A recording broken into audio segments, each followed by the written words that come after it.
Halo teman-teman semua, Assalamualaikum warahmatullahi wabarakatuh. Salam sejahtera untuk kita semua. Oke teman-teman, gimana dengan puasanya hari ini? Semoga hari ini diberikan kelancaran ya, untuk Anda yang menjalankannya. Dan buat teman-teman sesama pedagang beras pemula, semoga jualannya makin rame dan tetap semangat gitu ya.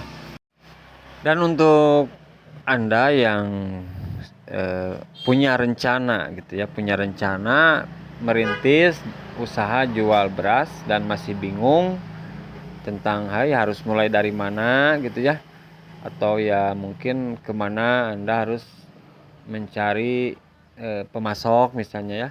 Ya silakan disimak video ini, mungkin ini barangkali bermanfaat buat Anda yang punya rencana gitu ya. Karena ya saya akan coba share atau saya ulas tentang perbedaan supplier, produsen, agen atau distributor, dan toko beras. Oke teman-teman, ketika kalian mau memulai usaha jual beras, tentu Anda harus memiliki mitra atau penyuplai untuk usaha Anda.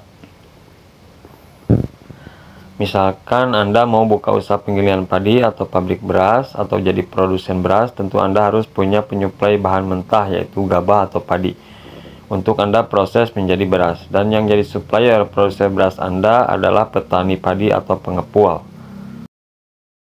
Atau ketika Anda mau usaha jadi agen atau distributor beras, tentu Anda harus punya pemasok atau penyuplai untuk usaha Anda. Dan yang jadi pemasok atau suppliernya adalah produsen beras atau penggilingan padi.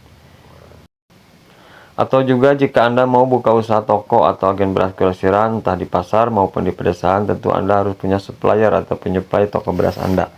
Dan suppliernya atau pemasoknya bisa dari agen atau distributor, bisa juga dari penggilingan padi langsung. Jadi supplier adalah pihak perorangan atau bisnis yang memasok atau menyuplai beras kepada bisnis lain, baik itu ke perorangan ataupun perusahaan.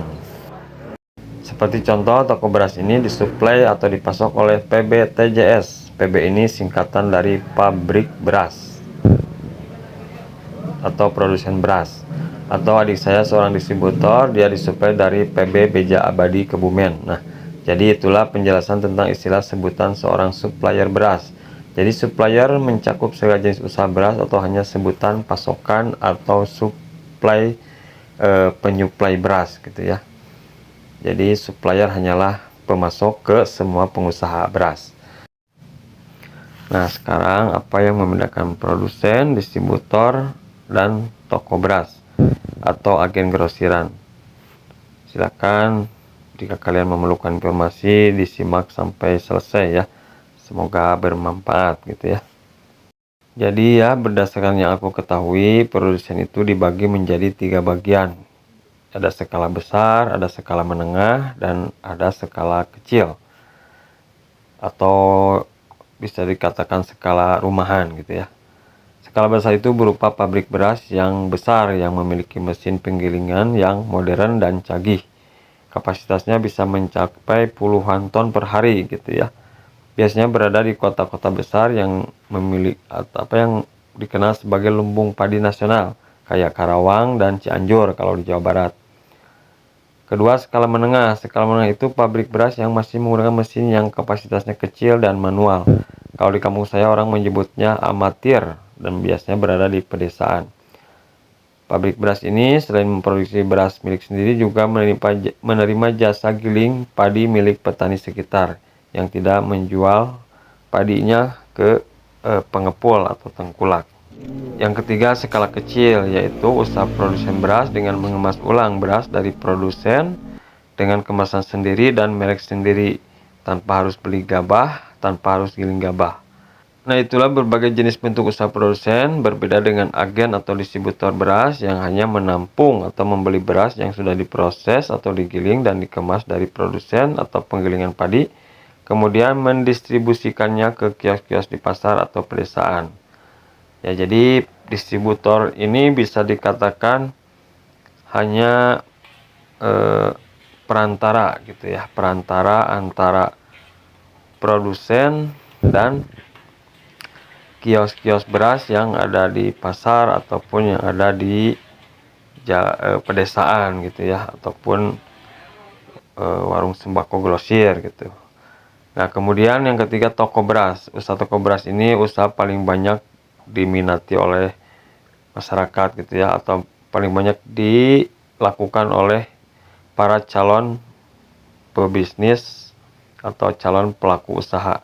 Karena bisnis beras, toko beras ini cukup mudah gitu ya.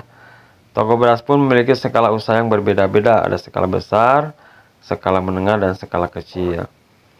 Seperti misalnya kalau skala besar itu kayak toko beras yang ada di pasar-pasar induk gitu ya. Kalau di Jakarta itu kayak pasar induk Cipinang gitu ya. Toko beras yang besar dan untuk target pasarnya itu ke toko-toko kecil, ke warung grosir, atau ke warung sembako.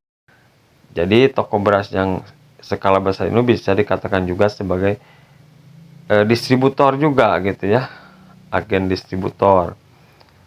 Kemudian skala menengah ya, kalau skala menengah kayak toko beras yang saya kelola ini gitu ya.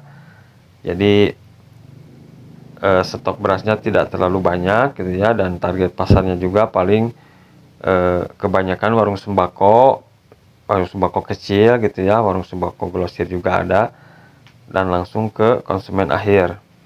Tapi ya kalau memang ada lebihnya atau ada rezeki ya kadang-kadang juga memenuhi toko beras yang lain gitu ya.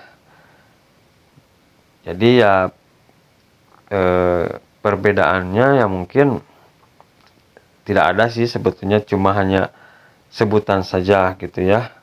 Semuanya saling terikat atau terkait gitu ya.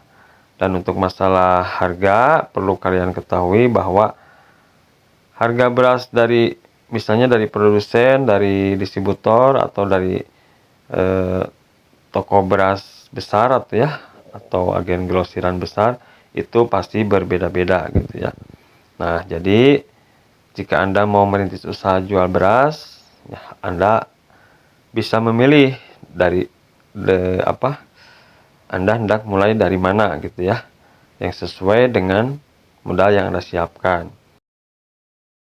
Dan juga jika Anda bingung untuk belanja beras, jadi sebagai pemula tentu Anda harus belanja berasnya itu kalau bisa ke produsen, yang minimal ke produsen dengan skala menengah, karena kalau skala besar itu memiliki atau harus ada batas minimal belanja gitu ya.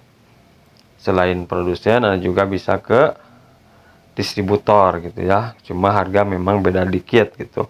Misalnya kalau dari produsennya misalnya 14.000, paling kalau dari distributor itu lebih, kadang 300 ataupun 400.